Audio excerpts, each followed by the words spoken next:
Oggi a Dai Roma News. Edoardo Bove, il giovane adulto. Nessun maxi schermo all'Olimpico per la finale. 2 anni, 2 finali. La Roma Primavera femminile è campione d'Italia. José Mourinho è il capo ciurma. Iniziamo, Dai Roma News. Buongiorno, benvenuti a Dai Roma News. Prima di iniziare ti ricordo di mettere un mi piace e non mancare di iscriverti al nostro canale. La trasmissione viene pubblicata ogni martedì. Ecco le ultime notizie sulla Roma. Apriamo il notiziario con il commento: Quoque tu, Roma, figlia mea. Se Enzo Passi, presidente della Boreale negli anni 70, insieme all'allenatore Rocco, a Fabio e Bruno, potessero essere ancora in vita, sarebbero orgogliosi di sapere che un giovane, Edoardo Bove, cresciuto nelle giovanili della squadra da loro creata e poi divenuta Boreale Don Orione, è arrivato a giocare nella squadra della Roma allenata dal numero 1 degli allenatori, José Mourinho. Orgogliosi è dire poco. Quante sofferenze hanno dovuto sopportare ai tempi in cui, con pochi soldi e tanta passionalità, si giocava nei campi dell'acqua acetosa. Quanti strilli facevano durante le partite della domenica mattina posizionati ognuno di loro ai bordi del campo ad incoraggiare i giovani ragazzi.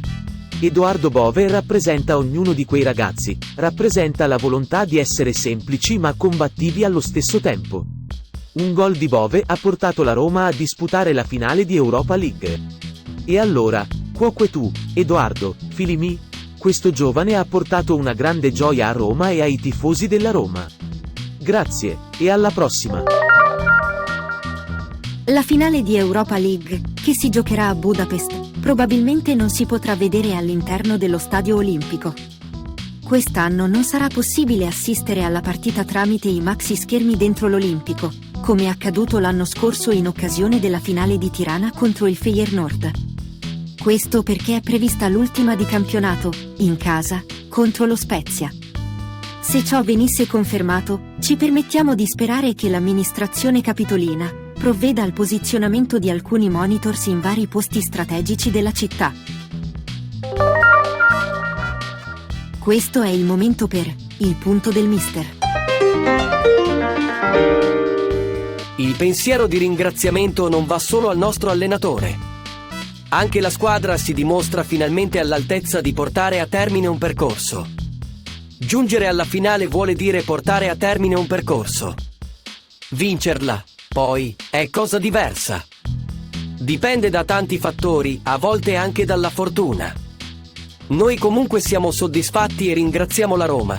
In primis Mourinho che è stato capace di forgiare questi ragazzi. Poi però vanno ringraziati i ragazzi, i giocatori, intendo, perché sono loro che vanno in campo.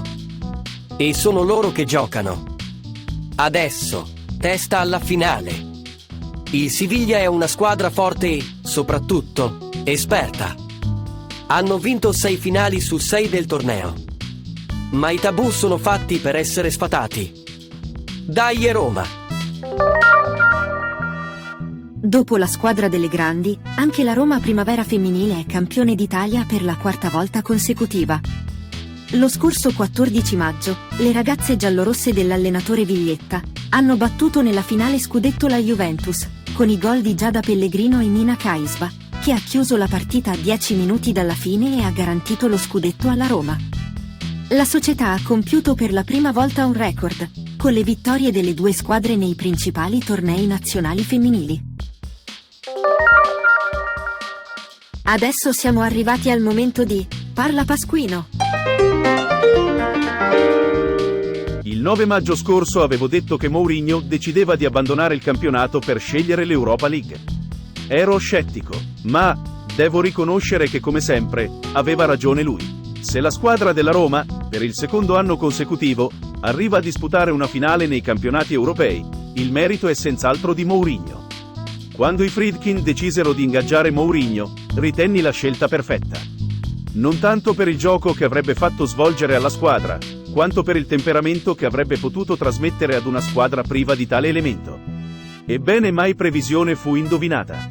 Quello che il nostro allenatore è riuscito a fare dei componenti della squadra è essenzialmente quello che era nelle mie aspettative. La squadra è una falange macedone. Si potrebbe dire che come squadra abbia raggiunto la perfezione. Serve ancora un piccolo grande passo: vincere l'Europa League. E con ciò ho detto tutto. E quindi, dai Roma! Per il momento è tutto. Se ti è piaciuta la trasmissione metti un mi piace. Ricorda di seguire le nostre notizie, iscrivendoti al nostro canale. Per riascoltarci, noi pubblichiamo ogni martedì. Appuntamento alla prossima edizione di Dai Roma News.